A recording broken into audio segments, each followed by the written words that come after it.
este año en la asignatura de seminarios teníamos overbooking de presentaciones, porque cada vez tenemos más y más interesantes. Entonces, bueno, como han venido dos personas de mucha confianza, decidimos dejarla para el segundo semestre y buscarles un huequillo en el segundo semestre. Por eso ha sido de trasladarla a este mes. Entonces, bueno, vienen dos personas muy conocidas por esta escuela, Miguel Ángel López, que fue alumno de esta escuela y desde entonces ha pasado por varias empresas y nunca ha perdido el contacto, con lo cual es muy de agradecer.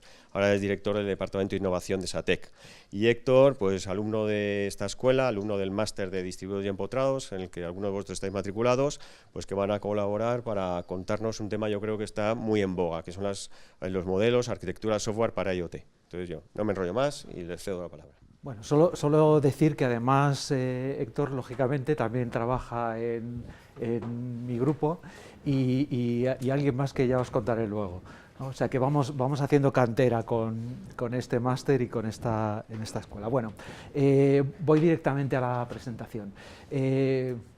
Malas noticias, tengo un montón de cosas que contaros, porque aunque el título dice específicamente que vamos a contar un modelo de arquitectura para IoT, en realidad quería contar varias cosas, casi como una introducción muy larga, que es el proyecto europeo donde nace esta iniciativa, y bueno, toda la implicación que tiene el proyecto, lo que hacemos en SATEC y estos resultados.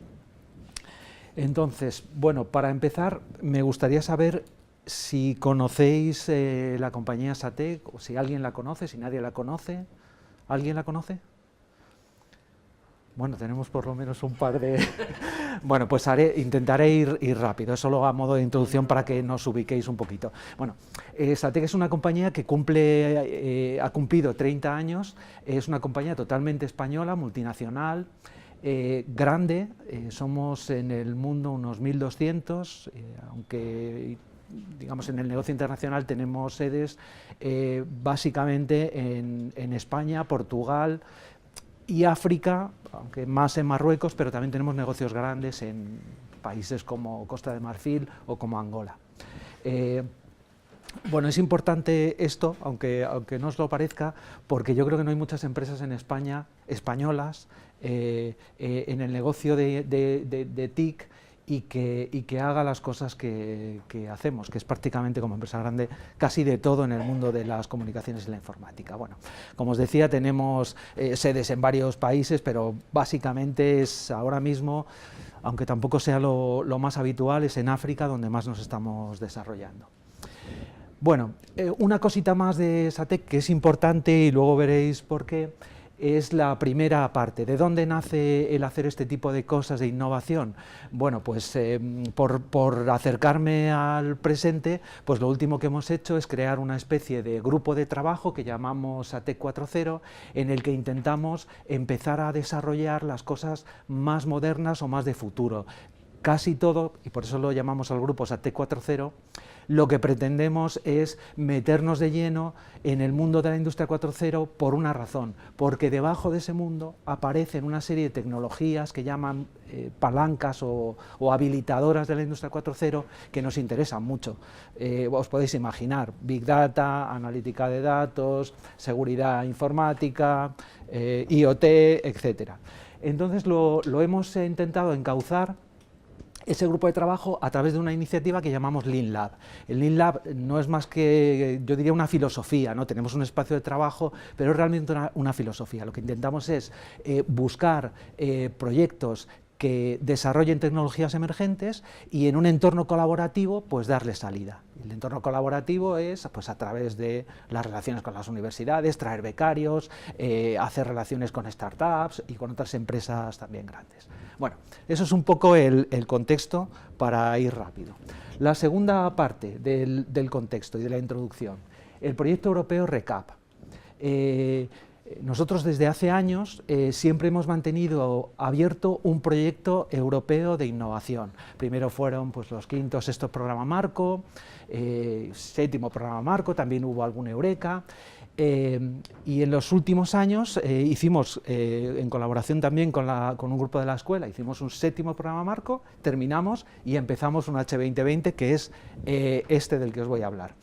El proyecto, no me pidáis que traduzca este nombre porque realmente lo odio, ¿no? Así que lo leéis y ahora os cuento un poco de qué va, porque es infumable. Realmente este proyecto europeo es un proyecto grande, es un proyecto de investigación, y lo que pretende es desarrollar la siguiente generación de, digamos, de servicios básicos para poder desplegar o hacer despliegues masivos de aplicaciones grandes, distribuidas, y que ese despliegue, aparte de ser lo más automático posible, que tenga todas las garantías de disponibilidad, de despliegue automático, de remediación de problemas, es decir, que cuando un servidor se te caiga tengas otros 4 que se ponen en marcha y que el servicio nunca deje de funcionar. Bueno, esto es muy abstracto. Y bueno, pues como proyecto de investigación, lo que pretenden las universidades que generaban este proyecto era investigar en distintas áreas. ¿Cómo lo hacemos? Bueno, pues lo que hacen estos proyectos europeos es pedir a compañías que propongan casos de uso donde pueda tener cabida todo este desarrollo de los nuevos sistemas distribuidos y masivos de información, y que nosotros lo que hagamos sea ir aprendiendo, ir recogiendo resultados de esa investigación y poniéndolo en nuestros casos de uso. Y ya por ir al último, hay varios casos de uso, hay uno de British Telecom muy interesante, que es sobre un sistema de cachés de contenidos distribuido, bueno, pues diría yo, en forma de un diagrama en forma de árbol, ¿no?, donde cuanto más contenido se pide en una población, pues más se acercan esos contenidos para evitar trasiegos de red. Pero bueno, en nuestro caso, que es lo que a mí me interesa, nosotros propusimos también una cosa un poco abstracta, que era hacer un caso de uso sobre ciudades digitales. Queríamos hacer, en principio, algunas aplicaciones de ciudades digitales, y luego enseguida nos dimos cuenta que eso era demasiado alto nivel, hacer una aplicación tampoco aportaba mucho. Entonces lo que hicimos fue plantearnos en un primer paso que íbamos a hacer unos componentes para una plataforma de IoT, y esos componentes que pudieran ser extrapolables e instalables en otras plataformas existentes. Pero según fue pasando el tiempo, y ahí ya es donde entramos en lo que os voy a empezar contando, decidimos que íbamos a hacer una plataforma completa porque había algunos aspectos importantes que no veíamos cubiertos en las plataformas de IoT comerciales. Y así entro en el proyecto. Yo voy a contar la primera parte, que fue el desarrollo de la arquitectura de alto nivel de la plataforma. Y luego Héctor, que se incorporó en octubre del año pasado, os va a contar la parte, digamos, más de implementación y de diseño e implementación, porque es él el que dirige toda esa parte. O sea, yo me dedico a la teoría y él a la práctica, por eso me odia. Bueno, antes de empezar, bueno, yo entiendo que vuestro máster tiene mucha conexión con IoT. Hoy por hoy hablar de IoT y no hablar de sistemas distribuidos e incluso de empotrados, pues es difícil.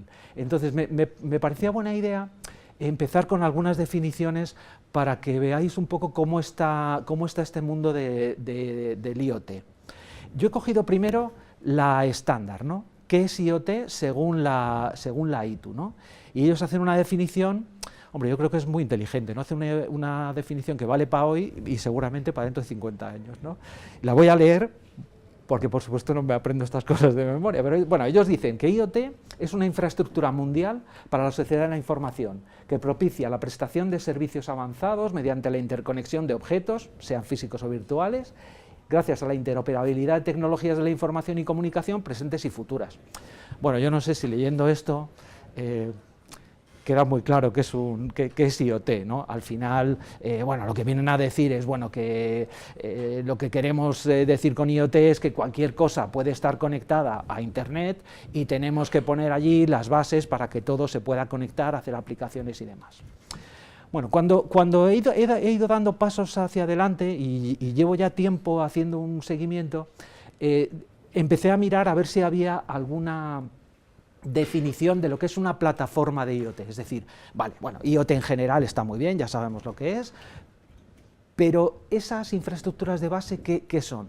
Y bueno, pues como pasa en todas las cosas nuevas, te puedes encontrar 18 tipos de definiciones, algunas muy peregrinas. He marcado alguna que me ha parecido muy, bueno, pues eso, un poco particular, ¿no? Es la base para que los dispositivos estén interconectados y se genere un ecosistema propio. Bueno, pues no parece que afinen mucho, ¿no?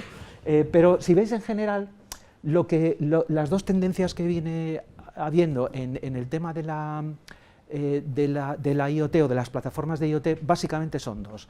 Unos dicen que es un middleware, es decir, que simplemente tú montas allí algo que recoge datos de dispositivos y los lleva a otro lado. Esa es una de las definiciones más simples, pero más aceptadas, y hay mucha gente que, bueno, con esa filosofía por dentro hace lo que le parece mejor. Y de hecho así podéis ver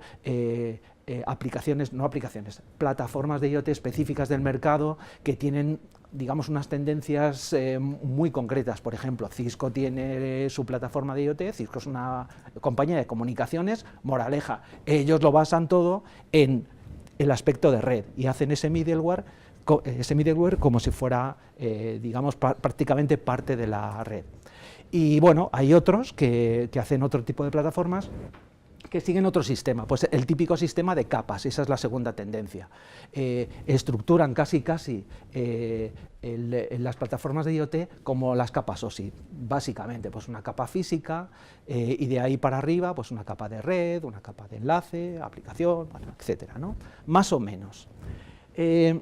Bueno, pues en un pasito más nosotros dijimos, no nos gusta mucho este tipo de definiciones, vamos a dar la nuestra propia, pero no por sentar cátedra ni mucho menos, sino por establecer un poco cuáles eran nuestros objetivos, ¿no? Entonces, bueno, pues se nos ocurrió una definición sencilla, no la he puesto entera, pero básicamente lo que decimos es que para nosotros un sistema IoT lo entendemos como algo un poquito más amplio que la infraestructura. Nosotros decimos que es una infraestructura lógica y física, es decir, incluimos la parte de gestión del hardware, comunicaciones y servidores, pero también la parte de software entendida como servicios de base, servicios que hacen cosas dentro de ese sistema IoT, y también de aplicaciones empotradas en la propia plataforma y también externas, a base de generar datos hacia afuera, ¿no? Y bueno, con eso lo que queríamos decir es que nosotros queremos hacer algo que cubra todo el ciclo de vida de IoT. Es decir, que tengamos una plataforma que de cualquier forma que se pueda implementar, lo que nos permitiera es montarlo en un sitio y poder tener diferentes tipos de no de implementaciones, de instancias, digamos, ¿no? Y que si yo voy a una ciudad digital y monto mi plataforma, pues la pudiera tener igual una instancia para manejar los semáforos y otra para manejar los aparcamientos y otra, y cada una tiene sus datos, ¿no? Y bueno, si vamos mucho más allá, en el futuro quizás hasta datos compartidos entre varias. Bueno, pues con esas definiciones, como decía, nos marcaban un poco ya el objetivo, y el objetivo tiene que ver con todo lo que he contado antes. Nos damos cuenta, cuando empezamos a trabajar en este proyecto RECAP, que están en pleno proceso de discusión los estándares de IoT. Cuando empezamos con el proyecto no había todavía ningún estándar específico de IoT. Un poquito más adelante estuvimos trabajando con el Ministerio de Industria en la confección del estándar español, una norma UNE, que no recuerdo el nombre, pero es el estándar UNE de ciudades digitales, que tenía una parte específica de infraestructuras TI para las ciudades digitales. Y ahí empezaron a aparecer el concepto de plataforma de IoT, ciudades digitales, que curiosamente fue trasladada a ISO, y ISO hizo caso de algunas cosas. Como digo, ISO en ese momento estaba generando los borradores de su norma de IoT. En todo caso, nosotros, según íbamos aprendiendo de recap, de qué cosas se estaba hablando últimamente, pues nos dábamos cuenta que esos estándares no cubrían los nuevos paradigmas y las nuevas tecnologías que se estaban produciendo. Por ejemplo, pues no hablaban nada, todo el mundo habla de la computación en Edge, y en los estándares o en los borradores de los estándares prácticamente no se dice nada de eso. Mucho menos de combinar los típicos despliegues en cloud con los despliegues en Edge, es decir, llevar los datos tan cerca de donde se producen como sea posible y bajar las latencias y los usos de ancho de banda tan pronto y tanto como sea posible. Bueno, pues esas cosas y otras más no parecía que estuvieran muy desarrolladas.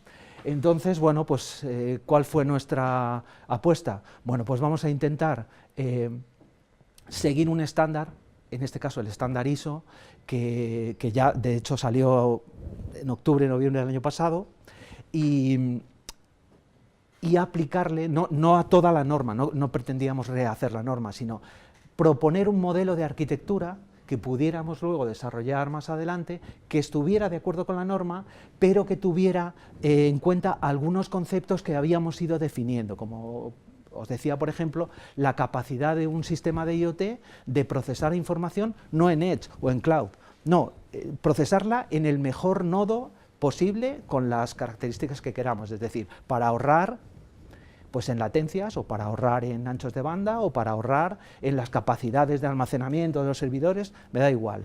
Lo que queríamos es ser capaces de que la plataforma fuera capaz de ejecutar las cosas en el mejor sitio, no en un sitio o en otro.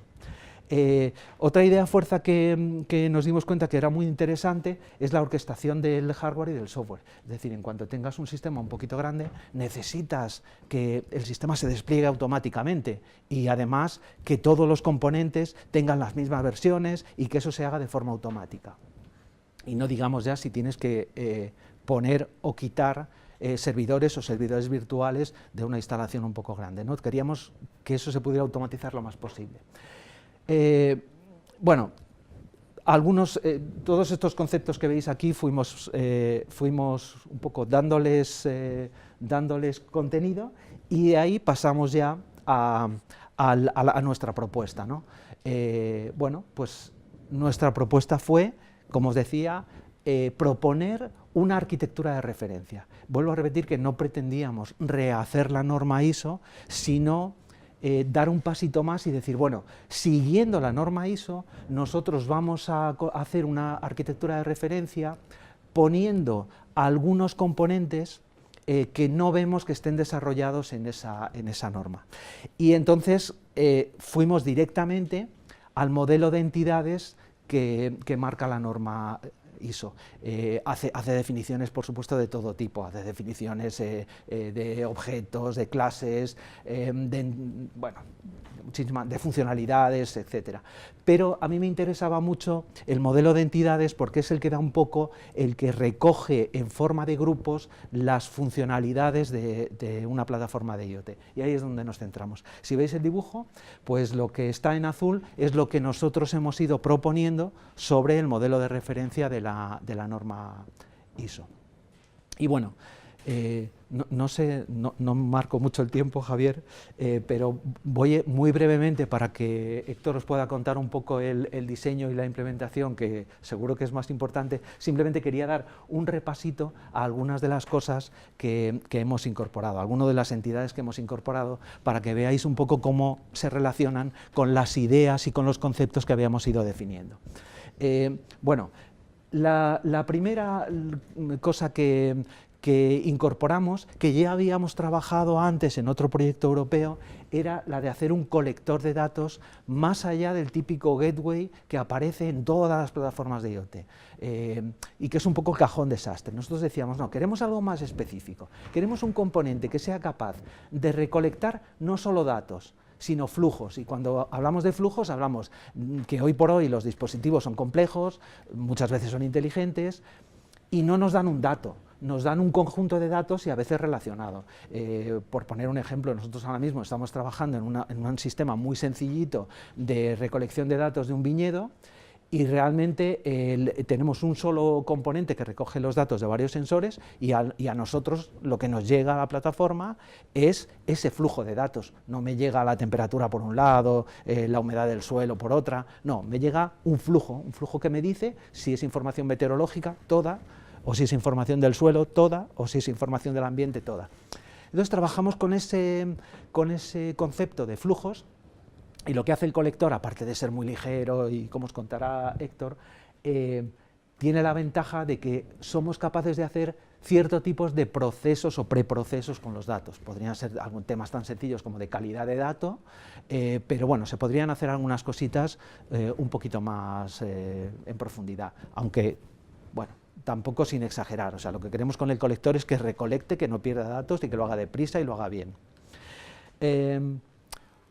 Otro componente, también importantísimo, que tiene que ver con esto que os decía, que queríamos ejecutar los procesos de datos no en un lugar concreto, sino en el mejor lugar posible, pues incorporamos una entidad que es el router de flujos. O sea, la idea que tenemos es que hoy por hoy llevar software a diferentes puntos de la red con los sistemas de automatización IT es sencillísimo y además el coste tampoco es tan grande. Hoy por hoy con las arquitecturas de contenedores el coste de tener un software no utilizado en un servidor prácticamente no es mucho. Entonces nuestra idea es tú ten todo preparado en todos los servidores y nosotros movemos flujos, no muevas el software para nada. Vamos a hacer un router que sea capaz de analizar la información, incorpora, como veis ahí, incorpora un optimizador que lo que hace es realmente analizar los datos, analizar el sistema, de qué estamos hablando, de qué tipo de IoT estamos hablando, si son datos de un tipo o de otro, si la aplicación no hay otra, y ese módulo, ese optimizador es el que nos dice dónde hay que llevar los flujos. A partir de ahí, el resto del sistema lo que hace es manejar esas rutas de datos y llevar la información por la topología, por la red, a donde donde creemos que es el mejor sitio. Bueno, esto creo que Héctor lo contará un poquito mejor que yo, porque la verdad es que no es un tema sencillo, ¿verdad? Y ha tenido una solución muy, bueno, yo creo que muy ingeniosa, que os va a gustar. Bueno, otra cosa también importante es que incorporamos una entidad que llamamos gestor de la topología, porque dado que nosotros no movemos el software, sino que movemos los flujos, dijimos también, bueno, pues vamos a discriminar entre la topología física, es decir, a mí me da igual que todos los componentes estén conectados en una red mesh unos con otros.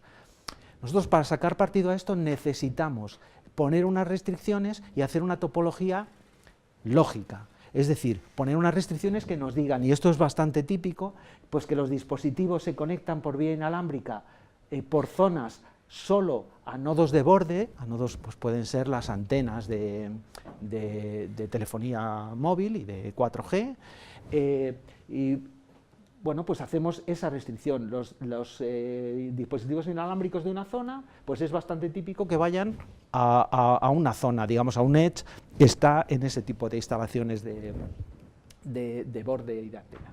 Y luego decimos, bueno, pues también es bastante habitual que diferentes zonas se canalicen a unos nodos que llamamos MID, que pueden ser, por ejemplo, nodos de distrito, si hablamos de una ciudad digital, ¿no?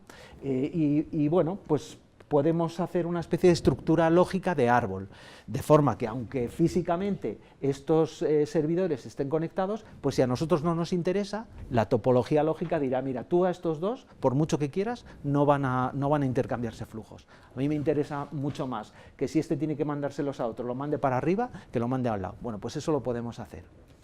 Y para cada una de los sistemas IoT que generemos, pues tendremos nuestra topología lógica, y además podremos cambiarla cuando nos interese a través de de la salida del optimizador que habíamos hablado antes. Otra entidad importante que puede parecer menor, pero yo le tengo especial cariño, ¿no? Es el incluir en la plataforma de IoT el sistema de visualización. Digamos que me gusta mucho por dos razones. Porque nosotros discriminamos entre los sistemas de visualización interna, discriminamos dos. La visualización de sistema y la visualización de datos de IoT. La visualización de sistema lo que trata es que, una vez definida esa topología lógica que he comentado antes y todo el sistema instalado, sin necesidad de hacer nada, lo que pretendemos es ser capaces en el futuro, espero que inmediato, de hacer un chequeo. De, oiga, yo quiero hacer esto y defino una arquitectura lógica. Lo primero que me sirve el visualizador de sistema es para saber si esa estructura lógica que yo he definido la puedo desplegar o está disponible en el sistema lógico. Es decir, que si yo, por ejemplo, en la transparencia anterior, si yo hago esta estructura y resulta que físicamente estos dos servidores no están conectados, pues el sistema me dirá, esto no es posible, aquí falla algo has hecho mal que no funciona. Y eso en despliegues grandes es mucho más que interesante, eso te puede ahorrar muchísimo trabajo.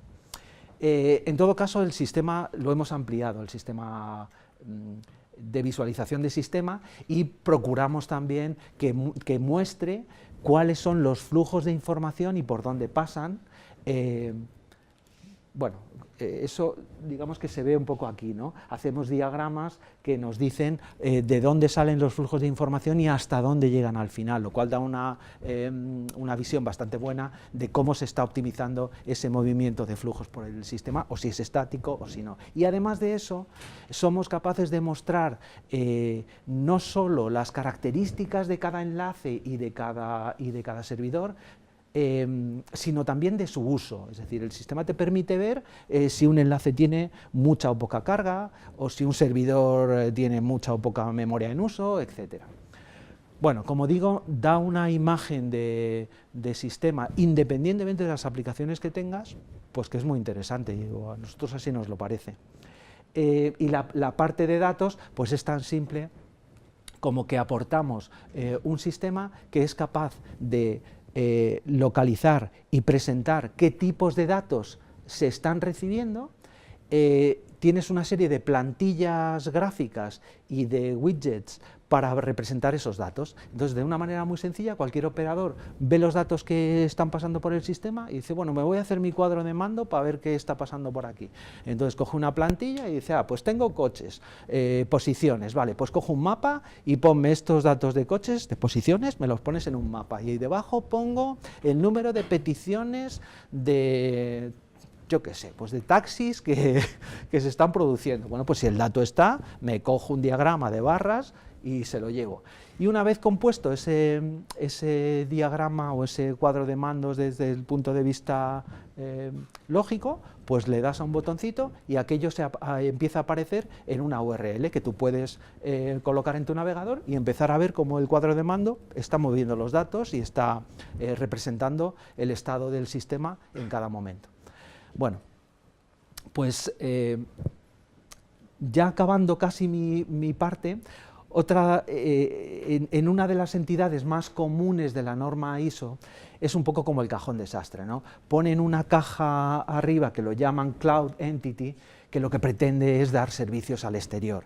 Nosotros aquí también hemos querido darle un impulsito, y aparte de las cosas normales, que es bueno, lo que ofrece o lo que dice que se debe ofrecer en este caso la norma ISO es, bueno, deja, por ejemplo, algunas aplicaciones predefinidas que alguien puede llamar desde fuera, deja también algunos tipos de acceso más técnico a la información en forma de servicios, y bueno, si quieres, hace una cosa intermedia, deja algunos servicios que te permitan acceder a los datos y aparte del sistema, y son las tres cajas, bueno, no sé el color, estas tres cajas son las que representan eso, los servicios, digamos, que es lo que llaman lógicamente lógica de negocio, ¿no? Pues servicios ya predefinidos, ¿no? Una aplicación predefinida, como digo, el acceso a datos y a una parte del sistema para hacerte aplicaciones un poquito más ad hoc, y una parte totalmente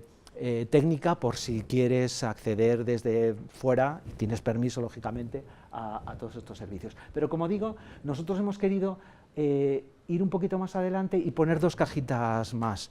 La primera, y es otra de las ideas, poner servicios específicos de automatización IT y de orquestación de software como parte de los servicios de la plataforma, para que cualquiera, siempre lógicamente, cualquiera que tenga permiso para manejar esta plataforma, no solo pueda desplegar una aplicación, sino que también pueda orquestarla y decir, oye, sí, mi aplicación es externa, pero bueno, a mí me gustaría desplegarla también de forma distribuida. Bueno, pues tener algunas herramientas semiautomáticas que le permitan en el futuro también hacer esos despliegues un poquito más complejos.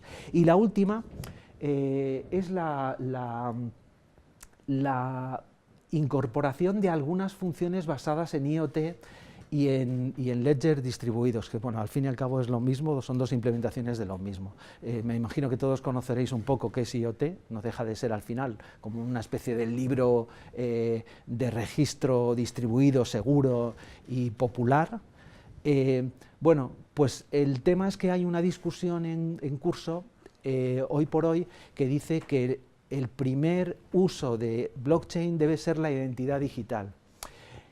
Y si hablamos de aplicaciones IoT distribuidas y grandes, pues a mí se me ocurre que no estaría mal que los dispositivos también estuvieran identificados, ¿no? La identidad digital, porque es solo de las personas. Quizás sea también importante en IoT, y voy a poner, por ejemplo, el ejemplo de la trazabilidad de productos, por ejemplo, congelados, que hay que seguir una cadena de frío y demás.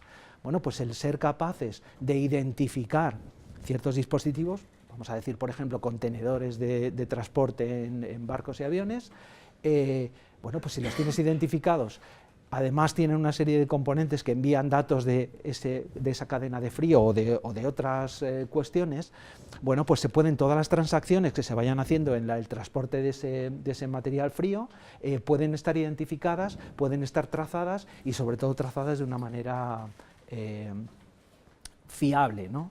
Y fiable, segura, y bueno, pues nosotros hemos pensado que no estaría mal que las plataformas de IoT empezaran a incorporar esos pequeños, al menos los primeros servicios, poder identificar y registrar dispositivos digamos, con identidad digital en el blockchain, y quizás también hacer algunas funciones básicas con los datos. Se me ocurre, por ejemplo, temas de calidad, ¿no? En la industria alimentaria. Pues si yo tengo unos dispositivos que automáticamente me están haciendo un análisis de la leche y me lo están guardando, pues si luego hay un problema en una partida, que tenga algún sitio donde ir y decir, oiga, la partida tendrá un problema, pero desde luego en la fábrica no fue porque hice el análisis, el sistema lo adquirió ese resultado, lo metió en el blockchain y nadie lo ha tocado. Bueno, pues puede haber ese tipo de usos, ¿no? Y bueno, esto es lo que acabo de contar, y ya por último, ya sí que termino y le dejo a Héctor que se explaye. Lo único que hemos hecho ya adicionalmente ha sido, bueno, vamos a definir también una capa de acceso que incorpore todo lo que la norma ISO despliega por diferentes sitios, que básicamente es la seguridad, la gestión de roles, la gestión de accesos y demás. Y entonces ponemos un API Gateway por encima, que lo que hace es poner a disposición de cualquier usuario autorizado la plataforma y que tenga todos esos servicios básicos de seguridad, de acceso y demás integrados en ese punto de entrada, hacer un punto de entrada único básicamente. Y yo creo que ya con esto no voy a contar más, que seguro que me he comido un montón de tiempo. Le dejo a Héctor entonces con la parte de diseño. Perfecto. Bueno, buenas tardes a todos. Vale, ya. ¿Cómo va la parte de la digestión de esta parte teórica? ¿Bien? ¿Estamos todos despiertos? Vale, bueno, yo os voy a hablar básicamente de cómo todas estas ideas y todos estos componentes que ha contado Miguel Ángel, cómo los llevamos a la realidad, porque bueno, eso, digamos, diseñar de forma teórica es gratis, podemos hacerlo todo, se puede soñar muy a lo grande, ¿no? Pero luego realmente esto tenemos que convertirlo en un producto, una serie de componentes, o sea, en cosas reales y tangibles, ¿no? Y es, bueno, un poco la parte que os vengo a explicar yo. Nosotros lo que, como lo hemos pensado, ha sido coger toda esa funcionalidad y ese diseño de alto nivel que hizo Miguel Ángel y dividir toda la funcionalidad y todas las operaciones que queríamos realizar en una serie de servicios, digamos, de componentes individuales, ¿no?, que realizan tareas específicas y que juntos componen lo que sería la plataforma IoT, ¿vale? Estos componentes lo hemos pensado como un sistema distribuido basado en microservicios, ¿vale? Que no sé muy bien si sabéis lo que son los microservicios. A ver, que levante la mano, ¿quién sabe lo que es un microservicio? Dani, si tú ya sé que lo es.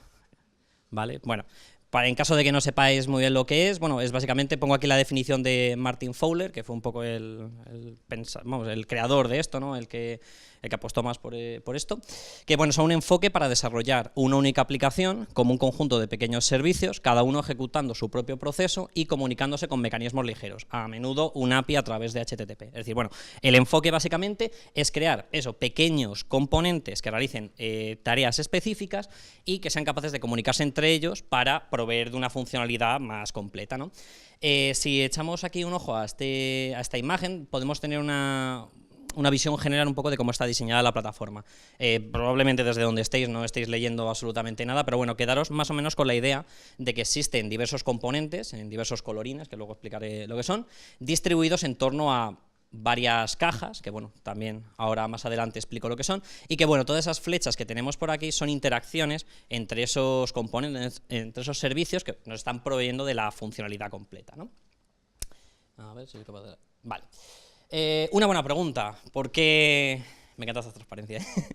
¿Por qué hemos escogido microservicios, ¿no? ¿Por qué no hemos empleado otro patrón, ¿no? Pues bueno, básicamente porque entre las múltiples ventajas y algunas desventajas que teníamos, nos permiten escalar la plataforma de forma sencilla. Esto es que, por ejemplo, los componentes, al estar, digamos, muy fragmentados y muy empaquetados, pues bueno, podemos escalarlo, es decir, podemos crear más instancias de esos componentes, pues por si, por ejemplo, tuviéramos un pico de demanda o quisiéramos absorber más peticiones o cosas de ese estilo, ¿no? Y bueno, pues eso en una plataforma creíamos que era bastante importante. Luego además agregan funcionalidad de forma modular y sobre todo son reutilizables, y lo puedo recalcar 15.000 veces, son reutilizables. ¿Esto qué significa? Que una vez que hemos desarrollado un componente de alguna manera específica, por ejemplo hemos creado una API REST o le hemos programado cualquier tipo de algoritmo, podemos coger ese mismo componente y adaptarlo a otra cosa para la que tengamos esa misma necesidad. Es decir, por ejemplo, el hecho de crear el API REST, como todos los componentes se comunican mediante llamadas HTTP, pues podemos decir que prácticamente cualquier componente de la plataforma va a tener su propio API REST. Entonces, pues bueno, este hecho de que sean reutilizables pues nos viene muy bien porque nos ahorra tiempo de desarrollo y sobre todo que si ya tenemos parte del código probado, sabemos que funciona, nos viene bien, nos gusta cómo funciona, pues podemos reutilizarlo y no volver a desarrollarlo, no inventar la rueda dos veces, ¿no? Como son componentes más pequeños o con tareas específicas, son mucho más fáciles de probar y de documentar, y eso realmente son muchos dolores de cabeza que te ahorras, porque el hacer una serie de tests de integración con muchos componentes, o unos tests unitarios que tengan muchísimas clases, pues realmente es una dificultad, y reduciendo la cantidad de operaciones que realiza un componente, pues nos facilita mucho la tarea de probarlo y también de documentarlo. No es lo mismo comentar un componente con muchísimas operaciones, mucha configuración o muchos casos de uso, que documentar un pequeño componente que hace una cosita, ¿no? De hecho, la documentación que tenemos para cada componente suele ser una página, dos como mucho, para que veáis un poco la complejidad de documentar uno de los componentes, ¿no? Y otra gran ventaja es que pueden estar escritos en diferentes lenguajes, como ya he dicho que la interfaz de comunicación entre esos microservicios es un API REST. Realmente cualquier lenguaje en el que pudiéramos escribir un API REST o una llamada HTTP que se comunique con otro componente, pues es perfectamente válido para este enfoque. Por lo tanto, por ejemplo, nosotros solemos desarrollar los componentes utilizando Java, pero algún componente concreto está desarrollado en Python porque nos ha venido mejor, porque la librería que queríamos utilizar o la funcionalidad que queríamos utilizar no estaba disponible en Java o nos gustaba menos la implementación y hemos podido escribirlo en un lenguaje completamente diferente. Y eso, pues bueno, es una gran ventaja, ¿no? En cuanto a la distribución de los componentes, yo hablaba antes de una serie de cajitas donde estaban colocados los componentes ahí de colorines. Pues bueno, básicamente para decidir cómo distribuíamos esos componentes, porque además he hablado de que era un sistema distribuido, nos hemos basado un poco en esta imagen que os pongo aquí, que la ha enseñado previamente Miguel Ángel en una de las transparencias. Esto es un caso muy típico de un sistema IoT, ¿no? Pues tenemos una serie de devices, dispositivos que están enviando información a la plataforma, la cual se recolecta en unos nodos llamados habitualmente Edge o Low Nodes, y luego estos, de forma, digamos, para agregar esa información, la mandan a diversos sistemas que están por encima, ¿no? Capas mid, que se suelen llamar, o bueno, sí, capas mid. Y eso finalmente termina en un cloud, en la nube, ¿vale? Que puede estar compuesta de, pues bueno, muchas cosas o lo que sea. Entonces, bueno, viendo un poco esta distribución más típica, nosotros hemos creado, digamos, una estructura de un sistema distribuido que sería, pues, si veis, tiene bastante similitud con la otra imagen que he enseñado antes. Tenemos una serie de nodos Edge, ¿vale? Que tienen como característica que recogen la información que viene de los dispositivos, que puede ser pues desde smartphones enviando información o coches conectados enviando su posición, placas solares, cualquier cosa que os ocurra que pueda enviar información a la plataforma. Luego, estos componentes, estos nodos estarían conectados con estos nodos mid que veíamos anteriormente, que agregan la información de forma, bueno, de la forma que nos pueda interesar en un momento dado, y finalmente termina todo en el cloud, pues para ser procesado, o incluso podría terminar en alguno de estos nodos para ser procesado ahí, en función de lo que nos interese en cada momento. También Miguel Ángel hablaba antes de un optimizador, que bueno, podrá decidir un poco dónde llevamos la información en base a una serie de casuísticas, que bueno, eso hablo un poquito más tarde de ello. En cuanto a nuestra plataforma, bueno, cada uno de estos nodos tiene un Docker instalado para desplegar esos contenedores de los que hablaba, esos componentes de los que hablaba antes, y en nuestro caso concreto, cada nodo de estos es una máquina virtual distinta que está desplegada en un OpenStack, ¿vale? Es un servicio de provisión de máquinas en cloud, y bueno, pues tenemos un 3, 9, 10, 11, 12, 13 máquinas. Vale, vuelvo a esta imagen, ¿no? Que muestra un poco la distribución de los componentes. Bueno, en cada uno de los nodos existen componentes comunes y específicos, es decir, hemos desarrollado una serie de componentes que son comunes a cada uno de los nodos que tenía antes pintados aquí, porque es necesario para realizar operaciones dentro de la plataforma, y luego hay algunos nodos que tienen componentes específicos porque ese tipo de nodo realiza algunas operaciones específicas que otros no hacen. Por ejemplo, en los nodos low, que son los azules que tenía pintados abajo, los que recibían toda la información de los dispositivos, pues tenemos un componente específico que es el colector, que es el punto de entrada de los datos. Si vemos aquí un poco el gráfico, tenemos aquí una serie de, por ejemplo, dispositivos que envían sus datos a través de, en este caso, un broker MQTT, y tenemos una flecha por aquí que llega al colector.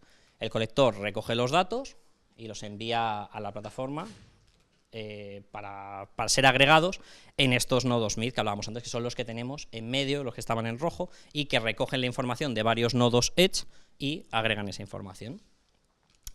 Y luego, por último, tenemos el nodo, en nuestro caso es una máquina virtual que actúa como cloud, podrían ser muchas, pero bueno, en nuestro caso es solamente una. Y, digamos, lo que diferencia este nodo de los otros tipos es que además de tener los componentes comunes y realizar las operaciones que hacen el resto, también tienen ciertos componentes que sirven de coordinadores de la plataforma. Por ejemplo, hablaba Miguel Ángel antes, esa gestión de la topología, esa optimización, ¿no? Pues son tareas que lleva a cabo este nodo cloud. Es decir, bueno, los componentes que tiene son para ese tipo de tareas. Entre los componentes comunes de los que hablaba, que están desplegados en cada uno de los nodos por ser útiles para todas las casuísticas, estaría, por ejemplo, la base de datos en memoria distribuida, que concretamente empleamos una base de datos Redis. ¿Alguien ha trabajado con Redis? ¿La conocéis? ¿No? Sí, mira, ahí hay alguna mano más levantada. Bueno, pues Redis, entre las características que tiene y que nos resultan especialmente interesantes para lo que hacemos nosotros, son, por ejemplo, que tiene operaciones de lectura y escritura muy rápidas, debido a que la información está almacenada en memoria. Por lo tanto, recuperar datos de la RAM es mucho más rápido que tener que recuperarlos del disco. Además, otra característica importante, que no sé si es típica de Redis, pero yo no la he visto demasiado, es que soporta mecanismos de expiración de datos. Esto tiene especial interés, por ejemplo, cuando estamos recibiendo telemetría o información de dispositivos de manera muy rápida. A lo mejor nos interesa solamente tener la información de una última ventana de tiempo. Por ejemplo, nos interesa tener la información de los últimos 5 minutos, porque realmente hay muchos dispositivos IoT de los cuales te mandan información y solamente te interesa tener la información más actualizada. A mí, ¿qué más me da que un coche fuera a 80 km/h hace 10 minutos o 50 minutos? A mí lo que me interesa es saber ese coche dónde está ahora, porque a lo mejor tengo que realizar algún cálculo con ello, ¿no? Entonces, digamos, este mecanismo pues, nos permite eso, de establecer una serie de ventanas de tiempo, de las cuales nosotros, tras esa ventana de tiempo, vamos a eliminar los datos porque consideramos que ya no nos interesan, y pues bueno, nos viene muy bien esta característica. Además, soporta estructura de datos flexibles, tiene una serie de estructuras de datos ya definidas que se ajustan bastante a cualquier caso de uso que se te ocurra, por lo tanto también tiene bastante buen soporte para ello. Y además nos permite operaciones de clustering, data sharing, es decir, permite replicar la base de datos en una serie de nodos, establecer clusters y todo eso. Nosotros no lo utilizamos, digamos, de la manera más potente que se podría utilizar, pero bueno, tiene esas características y en un futuro, por ejemplo, podría ser interesante para el desarrollo de la plataforma. Luego tenemos otro componente, que es el Data Dispatcher, que este componente es el encargado de distribuir los datos por la plataforma en base a las recomendaciones que hace un optimizador. Esto es, a nosotros nos llegan datos por la parte de abajo, es decir, por la parte de los nodos Edge, y nosotros pues los mandamos hacia arriba. Pero ¿cómo los mandamos? ¿En base a qué? ¿O qué nos conviene más? ¿Mandarlo a un nodo o mandarlo a otro? Bueno, pues hay un componente, que es el optimizador, el cual está constantemente leyendo métricas, leyendo ciertos parámetros del funcionamiento de la plataforma y nos dice, oye, pues en vez de mandarlos aquí, que es menos eficiente, mándalos aquí porque nos va a interesar más tenerlos aquí. O a lo mejor estamos en un momento dado, queremos procesar esos datos en un nodo completo, es decir, queremos agregar los datos en un nodo concreto y decimos, bueno, pues vamos a cambiar el flujo de datos para llevarnos todos los datos allí, porque en ese momento necesitamos tenerlos en un nodo específico. Bueno, pues un poco lo que hace el Data Dispatcher, digamos, dirigir los datos hacia donde nos interesa. El reparto que hace de estos datos es bastante rápido, la verdad es que funciona bastante bien y nos permite operaciones de backpressure y priorización de mensajes, que esto por ejemplo tiene bastante interés. Esta característica nos la da una librería llamada AK Streams, que está disponible tanto para Java como para Scala y nos permite que, por ejemplo, si estamos emitiendo datos muy rápido y el procesador de datos no es capaz de procesarlos tan rápido, es capaz de decirle, oye, no me mande los datos tan rápido, que no puedo procesarlos a esta velocidad, así que paro un poco y me los mandas de otra manera. Por lo tanto, en ningún momento se va a llegar a bloquear el proceso o incluso a desbordarse en memoria o cualquier cosa, porque antes que eso ya se encarga de frenarlo un poco, ¿no? Y luego también priorización de mensajes. En nuestro caso, por ejemplo, trabajamos también en un proyecto relacionado con unos trenes en el cual nos llega una serie de mensajes y, por ejemplo, hay mensajes que son más prioritarios que otros. Imaginemos un tren enviando datos pues de ocupación, de temperatura y de datos de funcionamiento del propio tren. Bueno, pues no es muy difícil pensar que a lo mejor el estado de los frenos pues me interesa mucho más que a qué temperatura está el vagón, ¿no? Porque es más importante conocer esa información. Entonces, mediante las características de priorización de mensajes, podríamos priorizar esos mensajes que nos interesan más para ser procesados o mandados a otro nodo donde tienen que ser procesados, pues los podríamos priorizar antes que mensajes menos importantes. Tenemos también algunos componentes como el Subscription Service, que nos permite suscribirnos a la recepción de los datos en tiempo real. Esto es bastante interesante, por ejemplo, para la interconexión con sistemas de terceros. Imaginemos un dashboard o alguien que quiere decir, oye, yo quiero saber qué datos te están llegando a la plataforma, quiero pintarlos en un cuadro de mando. Pues no hay problema, bueno, te suscribes a este componente, el componente te va dando los datos según le van entrando a él en tiempo real y de esa manera pues tenemos un flujo de datos en tiempo real actualizado. En este caso emplea, bueno, protocolo de streaming, no me gusta mucho esta palabra, ¿vale? Vamos a tacharla aquí y vamos a dejarlo como un protocolo de envío de mensajes, que es MQTT. ¿Conocéis MQTT? Eso es quizá un poco más conocido. Bueno, pues MQTT es un protocolo específico para el envío de mensajes, un protocolo ligero, el cual utilizamos nosotros pues eso, para enviar esos mensajes hacia afuera de la plataforma. Y bueno, luego también nos integra diferentes fuentes de datos, es decir, todas las fuentes de datos que están en un momento dado en la plataforma, bueno, pues podemos sacarlas a través de este componente. Tenemos un componente llamado Local Metrics que nos permite obtener métricas de los contenedores y de la máquina virtual, es decir, tanto de los componentes que están desplegados en la plataforma como de la propia máquina virtual que los está ejecutando. Y esto es bastante interesante, por ejemplo, para tener un control un poco de, bueno, de cuál es el estado de los nodos. A lo mejor estamos sobrecargando un nodo porque estamos enviando un montón de información y nos interesa más enviarla a otro nodo que esté menos cargado. Es un poco lo que hablaba antes del optimizador, es decir, el optimizador se nutre de esta información que proporciona este componente para establecer una serie de recomendaciones e intentar que todo funcione de manera más óptima. Y bueno, ya por último un componente llamado API Proxy que nos sirve como punto de entrada a la plataforma e integra, digamos, como todas las operaciones que puedes realizar con los componentes que están desplegados en un nodo. Y además también nos permite implementar la seguridad del sistema, pues metiendo en ese punto de entrada algunos mecanismos de autenticación, por ejemplo, basado en tokens o lo que nosotros quisiéramos. Es decir, podríamos limitar mediante este componente el uso que se hace de las APIs, ¿no? de esta plataforma. En cuanto a los componentes específicos, es decir, los que están desplegados en un tipo de nodo concreto por el tipo de operaciones que realiza, tenemos el colector, que ya hablaba así un poquito tangencialmente antes, que bueno, emplea un broker MQTT para recibir los datos, es decir, realmente tiene ahí como punto de entrada una cola de MQTT, en la cual le envían todos los dispositivos, le envía la telemetría ahí. Emplea la librería ACA para implementar el flujo de trabajo, es decir, también soporta esta estrategia de back pressure de la que hablaba antes, es decir, si a lo mejor están fundiendo al nodo a mensajes, pues bueno, podría decir, oye, vale, yo recibo los mensajes, los encolo, pero empiezo a procesarlos cuando me baje un poquito la carga, ¿no? Y bueno, en el caso nuestro hemos obtenido un bastante buen rendimiento de este componente, más o menos ahora mismo estamos absorbiendo unos 500.000 datos por minuto, incluso algunos más, estos son los peores datos que he sacado. En ciertas circunstancias puede ir todavía más rápido, lo cual bueno, es un data rate bastante bueno y incluso si quisiéramos aumentar lo que hablaba antes de esa replicación de los componentes, ¿no? Si quisiéramos absorber más datos, bueno, pues replicamos este componente o hacemos más instancias de él para que pudiera absorber más información. Y bueno, también mediante esta librería de ACA, digamos, como permite establecer ciertos flujos de información, dónde se manda cada dato, qué voy a hacer con él, lo clasifico, lo mando directamente, es decir, permite implementar esas políticas de tratamiento de los datos. Pues bueno, hemos hecho un filtrado y clasificado que ahora mismo es bastante básico, pues simplemente en función del origen, es decir, en función del tipo de dato que le llega, lo clasifica de una manera u otra y además filtra, por si el dato viniera de manera errónea o viniera con un 0, hace un filtrado ahí bastante básico, pero bueno, el caso es que lo estamos haciendo y se podría aumentar estas características. Y bueno, este componente, al recoger los datos, los envía al Data Dispatcher, que es el componente que he contado antes, que distribuye luego los datos por toda la plataforma en base a ciertas recomendaciones. En el nodo Cloud antes he dicho que había ciertos componentes de coordinación un poco de la plataforma y son los siguientes. El Topology Service es el encargado de digamos, ser consciente de todos los nodos que están desplegados en la plataforma, es decir, sería consciente de este gráfico que he desplegado yo aquí, que tenía 3 colores, era el grafo este.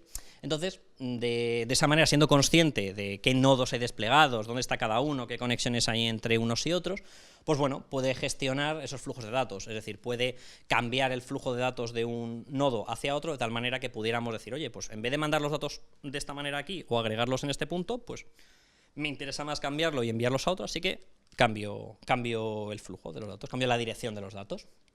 Y esto lo podemos hacer de forma dinámica, lo cual está bastante bien porque en cierto momento dado pues podemos cambiarlo mediante una interfaz gráfica súper chula y bueno, y nos permite eso, operaciones dinámicas a este respecto.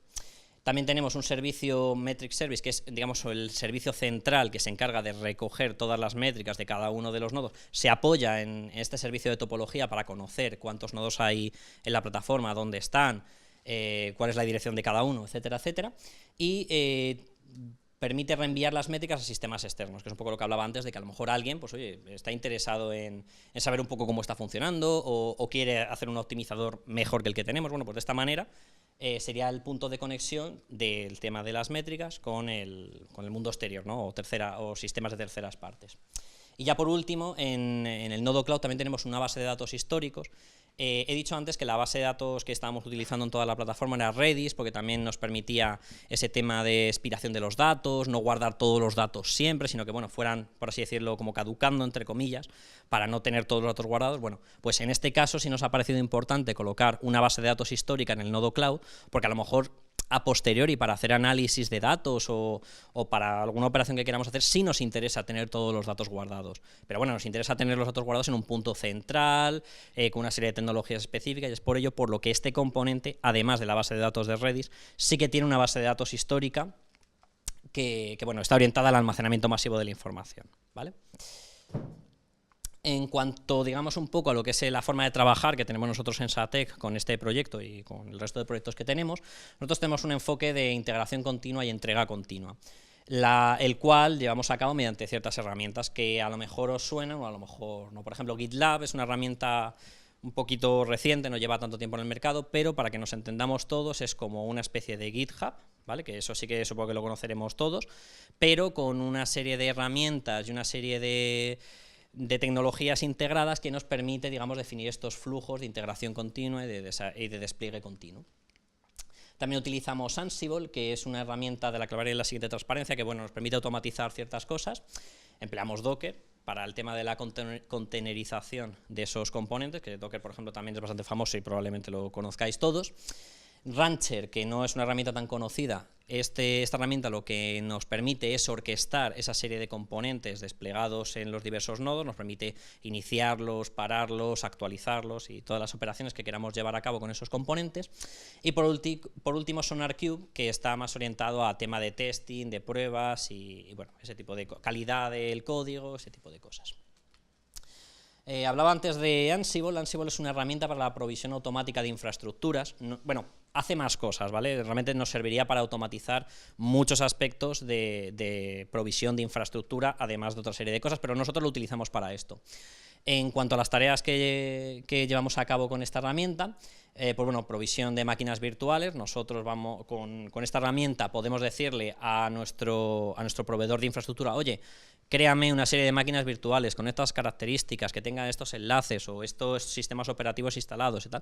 Podemos utilizar esta herramienta para hacer eso de manera completamente automática, lo cual nos ahorra mucho tiempo, porque en el caso de nuestra plataforma estamos hablando de que tiene pues como 15 nodos, 15 máquinas virtuales, pero imaginaros un sistema mucho más grande en el cual tuviéramos 1000 máquinas virtuales. Pues ya os podéis imaginar lo que puede ser ir encendiendo una a una, irte metiendo por consola una a una para instalar todo el software. Bueno, pues puede ser una locura. Así que nosotros utilizamos esta herramienta para, mediante la definición de una especie de archivos llamados playbooks, mediante la definición de una serie de instrucciones que tiene que llevar a cabo en cada nodo, pues desplegar eso, el sistema operativo, instalar el software que nos hace falta para cada uno de los nodos, como por ejemplo Docker, Python, sistemas de recogida de telemetría y algunos más. Y además nosotros lo utilizamos para registrar esas máquinas virtuales que ya teníamos desplegadas en nuestro sistema de infraestructura en el orquestador de contenedores, que será el que luego nos lleve esos componentes de los que yo estaba hablando antes a ejecutarse en cada una de las máquinas donde se tiene que ejecutar.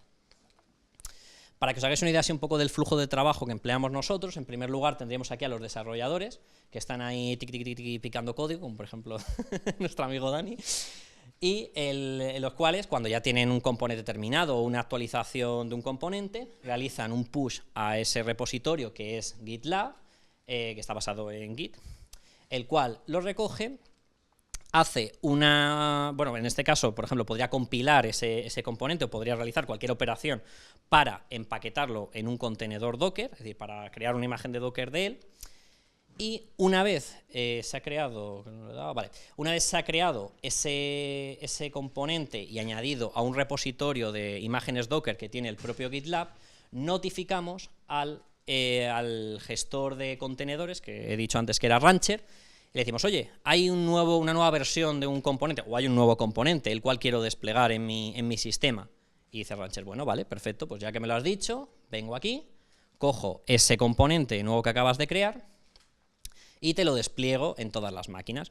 Esto evidentemente no lo hace así solito, hay que definir una serie de archivos y una serie de configuraciones, pero bueno, es bastante fácil y en el fondo bastante efectivo, porque en el fondo lo que hemos hecho aquí simplemente es darle a un botón, que es hacer un push a un repositorio, y ya el resto de cosas, hasta tener ese contenedor desplegado y funcionando en nuestra infraestructura, ha sido realmente darle a un botón, lo cual pues nos ayuda a hacerlo más rápido y a que no sea tan tedioso el tema de desplegar las cosas. Entre medias de todo esto podríamos añadir más operaciones. Por ejemplo, podríamos pasar algunas pruebas antes o desplegarlo en un entorno de preproducción, y si todo es correcto ya nos lo llevamos al entorno de producción. O sea, bueno, admitiría muchísimas configuraciones más. Esto simplemente es una configuración bastante básica, pero bueno, es para que os imaginéis un poco la idea de la potencia de esta forma de trabajar. Y bueno, creo que aquí vuelve Miguel Ángel a la palestra. Sí, y ya termino, que yo creo que nos vamos pasando de la hora. Bueno, quería un poco ya terminar diciendo o contando un poco uno de los primeros resultados que hemos obtenido, y de paso aprovechar para hacer algunos agradecimientos importantes. Bueno, toda la parte que he contado al principio de esa propuesta de arquitectura de referencia para una plataforma avanzada de IoT, lo plasmamos en un artículo que propusimos a un congreso, a la Conferencia Mundial de IEcubo, que se genera en abril. Bueno, el artículo lo escribí con Isabel, una de vuestras profesoras, que por cierto voy a hacer un paréntesis, no sé si os ha contado esto del critical thinking, pero si alguno dudaba, ya os digo yo que lo primero que hizo cuando empezamos a escribir el artículo fue darme un baño de critical thinking, y la verdad, tengo que reconocer que es una forma buenísima no solo de analizar un artículo, también para escribirlo ayuda a ordenar las ideas de forma muy precisa.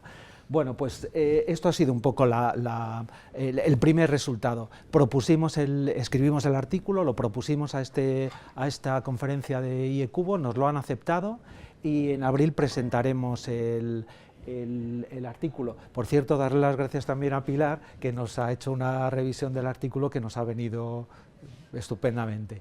Y bueno, pues aunque ya lo habéis oído antes, pues también darle las gracias, por supuesto, a Javier por aguantarnos que le presionemos para que nos deje contar estas cosas aquí. Héctor, que me sufre cada día, porque como dice, es mucho más fácil pensar a lo grande que luego implementar. Y también tenemos aquí a dos compañeros vuestros, que son Daniel y Henrich, que están trabajando en nuestro grupo de trabajo y que no me sufren a mí, pero sufren a Héctor, ¿no? Que son los que desarrollan las cosas. Bueno, pues era un poco por terminar, y habíamos planteado hacer unas demostraciones de lo que vamos haciendo, pero bueno, no vamos ahora a montar toda la parafernalia de conectarnos y demás, así que mostramos unas capturas de pantalla para que veáis un poco que luego todo esto se materializa en algo de verdad, en algo que funciona. Hemos hecho una aplicación que recoge datos de coches, hemos cogido un dataset de la ciudad de Colonia, y está muy chulo porque es capaz de hacer mapas de calor del tráfico, pero presentamos otros cuadros de mandos de datos muy interesantes, de cuántos coches están mandando información, dónde están colocados, se ven moverse en tiempo real, los que están haciendo peticiones de rutas, ¿no? De dónde quiero ir, hasta dónde y por dónde tengo que ir, se muestran también en los mapas y se va viendo cómo el coche sigue la ruta.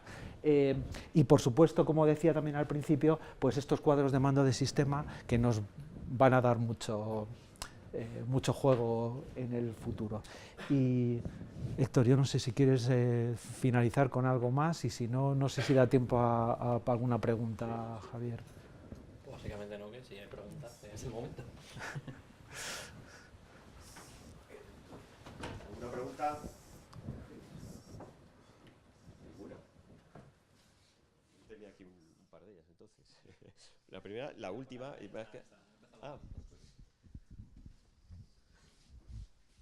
Hola, buenas. Quería preguntar sobre todo con el auge del 5G y con la nueva ola que se viene, ¿cómo os podría afectar y en cuánto os puede afectar para vuestro desarrollo de esta aplicación? Pues es muy buena pregunta. Una de las discusiones que hay es que precisamente el auge del 5G, que supuestamente va a romper todas las barreras de latencia, sobre todo, ¿no? En el caso de aplicaciones y respuestas, hay quien dice que va a acabar con esto de las filosofías de a ver si lo digo, de computación en el borde de la red. Es decir, como os decía antes, eso se trata de llevar el procesamiento de los datos tan cerca como sea posible de donde se producen, ¿no? Y así ese procesamiento tendrá una respuesta con una latencia muy pequeña. Hay quien dice que el 5G va a acabar con eso. Yo no estoy totalmente de acuerdo, porque creo que a la vez que crecen digamos, las necesidades de velocidad en las redes, pero es que también crecen los despliegues, es decir, cada vez los despliegues son más distribuidos y más grandes. Por lo tanto, hombre, aunque sea egoístamente, tiendo a pensar que este sistema que estamos proponiendo, más que de cloud o edge, de distribuir el proceso durante, digamos, por todas las topologías disponibles o por todos los nodos disponibles de la manera óptima, hombre, yo creo que eso, el 5G lo único que va a hacer es ayudarnos a tener mejores resultados, pero espero que no sea lo que vuelva otra vez a llevar todo a ser procesado en cloud.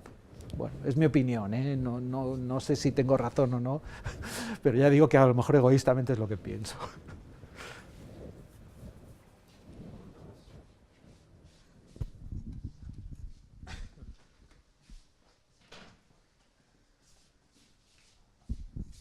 Muchas gracias por la charla tan buena que nos habéis dado. Y yo quería preguntar, me van a sufrir mis alumnos de nuevo por lo de DevOps, que ha aparecido implícito en toda la presentación, pero no se ha nombrado. Y quería preguntar, que además he tenido la oportunidad de hablar con Héctor antes de la comida, habéis hablado de GitLab. Nosotros a lo mejor aquí en la escuela hemos trabajado con Jenkins, con Azure DevOps, incluso con a lo mejor una plataforma menos conocida, Clarif. Incluso me comentaba esta gente de Clarif que ellos habían tenido un proyecto nacional en la que desplegaban código en una Rumba. Por lo que he podido ver en la presentación, lo que vosotros llegáis hasta un paso antes, que es el collector, ¿no? Directamente no desplegáis en dispositivos físicos como tal. ¿O cómo se soporta esa heterogeneidad de dispositivos? Porque claro, es brutal la cantidad de tipos de dispositivos que hay. Bueno, ahí digamos que tenemos que ir a la parte, digamos, de propuesta, que no he contado, porque en la implementación, lógicamente, Héctor todavía lleva relativamente poco tiempo trabajando, pero os contará ahora alguna cosa. Desde el punto de vista conceptual, efectivamente la propuesta de plataforma que hacemos tiene todo un sistema, como decía antes, para identificar dispositivos, sus características y su acceso, que es lo importante. Mi opinión, hoy por hoy casi todos los dispositivos ya son inteligentes, es decir, ya hay muy poco dispositivo tonto, ¿no?, que tenga protocolos muy particulares, y yo creo que casi todo hoy, y si no es así, están conectados a gateways que tienen las posibilidades ya con protocolos estándar de acceder a ellos. Entonces yo creo que por ahí va la cuestión. La forma de hacer homogéneo el manejo de dispositivos en general, de componentes hardware, como decía al principio, cualquiera que sean, incluidos redes, va a pasar por tener un buen sistema digamos, de control, de definición y de control de cuáles son los componentes físicos, e intentar hacer una capa que homogeneice todo el acceso a esos dispositivos y que se puedan integrar. En todo caso, la parte de DevOps, bueno, llegamos hasta donde llegamos, pero yo creo que ha contado un poco Héctor, y me parece interesante que puntualice un poco también cómo estamos utilizando esta parte de despliegue continuo y de integración continua, por ejemplo, Héctor. Yo creo que es una buena cosa, ¿no?, que matices un poco, ¿no?, el dónde queremos llegar con todo esto. Sí, bueno, o sea, a ver, no sé cómo responder a esa pregunta, pero bueno, también un poco como hablábamos antes. Bueno, como hablábamos un poco antes, el objetivo es llegar hasta tener independizado casi el trabajo de desarrolladores del trabajo de luego lo que es despliegue en toda la plataforma. Es decir, ahora mismo es cierto que tenemos todo bastante desacoplado, pero lo que queremos llegar es a un desacople aún mayor. Es decir, hasta llegar a por ejemplo, decir, bueno, tenemos una plataforma con una serie de nodos, pero queremos desplegar otro, y que todo, mágicamente, entre comillas, ¿no?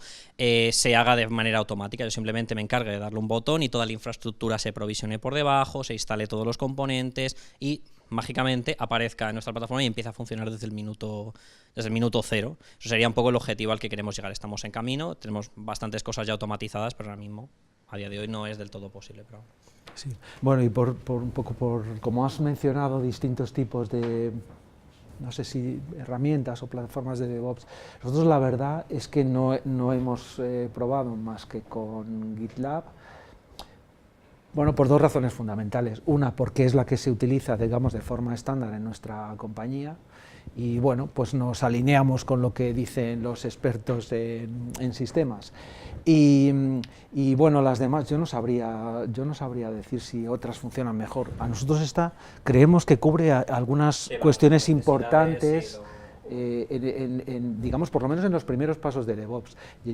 Ya tú y yo vamos a trabajar mucho en otras partes que no están tan desarrolladas, pero bueno, para digamos, las partes habituales, que es sobre todo la parte de despliegue continuo y integración continua, a nosotros nos parece que GitLab da un buen soporte. Bastante completo en una sola herramienta, que es una cosa también importante. Tampoco es necesario desplegar muchas y establecer unos pipelines entre todas, sino que bueno, esta herramienta ya tiene integrados muchos de los componentes que utilizamos nosotros, así que bueno, todo tenerlo en un solo sitio pues es... Pero es cierto que no conocemos bien otras, ¿eh? Sí, Juan.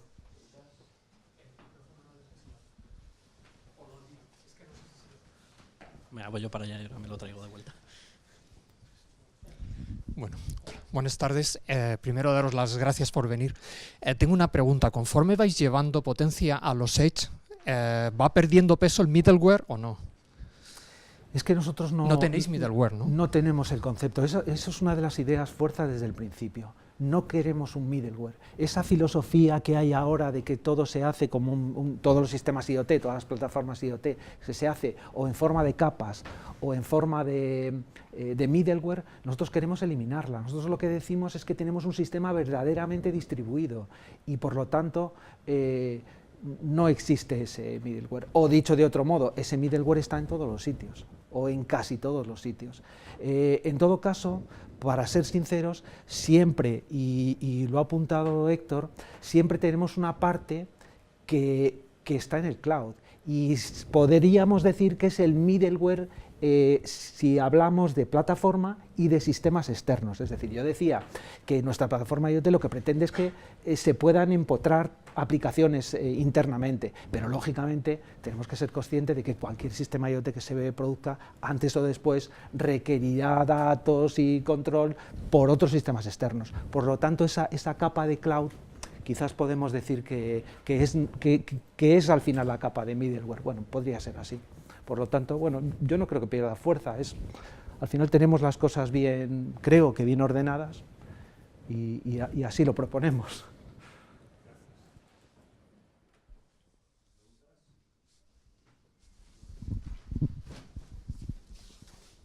Yo quería preguntaros, esta última, lo del tamaño del Edge, me ha sorprendido por el mapa ese de Colonia lo que cubre. ¿Cómo decidís el tamaño del Edge en función de qué? La primera parte es que este despliegue está condicionado por la arquitectura física o virtual que nos proporciona el proyecto RECAP, que es limitada. Y la segunda parte es que nosotros no tenemos desplegado el sistema real en Colonia. Nosotros lo que hacemos es partir de un dataset de tráfico de la ciudad de Colonia y digamos que con ese dataset lo inyectamos y trabajamos en la plataforma desplegada. Por lo tanto, esta distribución nos la hemos inventado, es decir, simplemente como se puede ver bien aquí, pues al final hemos cogido 9 recuadros y hemos dicho, bueno, pues como el tráfico sabemos que está más o menos distribuido, pues hacemos como 3 distritos. Digamos, es un ejemplo, no tiene una lógica de despliegue real. Esto, de hecho, yo creo que en cualquier ciudad digital eso vendría marcado por el despliegue físico que se haga. Os podéis imaginar, ¿no? Pues probablemente en muchos casos sean zonas, distritos, digamos la ciudad, ¿no? Serían las tres partes, ¿no? Zonas, por ejemplo, para gestionar los aparcamientos, distritos y luego pues ya la plataforma, digamos, la parte de cloud de toda la ciudad. Podría ser un despliegue bastante razonable. Vale, y luego otra pregunta que quería haceros, en todos los sistemas que describen de IoT, una de las preocupaciones es el consumo, o sea, de transferencia de datos y el consumo que hay. Entonces, una cosa que me sorprende es que tú tienes un área grande monitorizándola, mandando datos a una frecuencia que te hace falta para bueno, pues sacar las conclusiones, la analítica que quieres hacer. Pero habrá momentos en que esos datos te sobran. Entonces, ¿no habéis pensado en la posibilidad de que sea útil adaptar la frecuencia y la resolución de los datos en función del momento para ahorrar precisamente energía y procesamiento? Si, por ejemplo, en la ciudad, bueno, el tráfico en la M30, pues a lo mejor a las 3 de la mañana hace falta una monitorización mucho más débil, con menos frecuencia, con mucho menos datos, menos sensores trabajando, que a las 3 de la tarde. Yo creo que ahí el punto sería que realmente nuestro sistema, como la entrada de los datos, la marca, en este caso, por ejemplo, en este caso que estamos hablando de la M30, los coches, realmente te va a suceder, o sea, no estás constantemente monitorizando esa vía, sino que son los coches, los propios dispositivos, los que sirven esa entrada. Por lo tanto, se daría el caso de que a las 3 de la mañana o en una época de madrugada, en esa zona de la M30 no tendríamos tantos coches, ¿sabes? Entonces, sí. Sí. Pero tú tienes que estar monitorizando temperatura, nadie te da temperatura, tú la tomas. Sí. Por el momento hay un sistema en el que la temperatura no la tomes cada medio minuto, cada 10 minutos es suficiente, no tienes que estar monitorizando esa resolución, esa frecuencia de recogida de datos, que sobra. Sí, pero yo... No. Te iba a decir, yo, en mi opinión personal, te iba a decir que realmente si esa capacidad, ese tiempo de muestreo lo delegamos, digamos, un poco a los dispositivos, realmente, porque yo creo que la función más de la plataforma es la de recoger esos datos, es decir, servir toda esa entrada de datos y realizar operaciones con ellos. Por lo tanto, yo creo que esa capacidad, esa especie de tiempos de muestreo podría corresponder más al momento de envío de esos dispositivos. A lo mejor alguien podría definir, oye, vale, pues, por ejemplo, no sé qué caso has dicho concretamente, pero bueno, un dispositivo a lo mejor por la noche no me interesa que envíe cada minuto porque no va a estar en desuso, a lo mejor me interesa más que envíe cada hora. Pues yo creo que si implementamos esa lógica en el dispositivo sería lo más adecuado, más que en nuestra plataforma, porque la plataforma yo creo que está eso más orientada a recoger esos datos y a distribuirlos de manera más inteligente de cara a procesarlos, no tanto a recibirlos cada X tiempo. No sé si me estoy explicando. Sí. Pero vamos, esa es mi opinión. En todo caso, la verdad, Javier, o sea, sinceramente nosotros no nos habíamos planteado eso, pero sí que es verdad lo que está diciendo Héctor.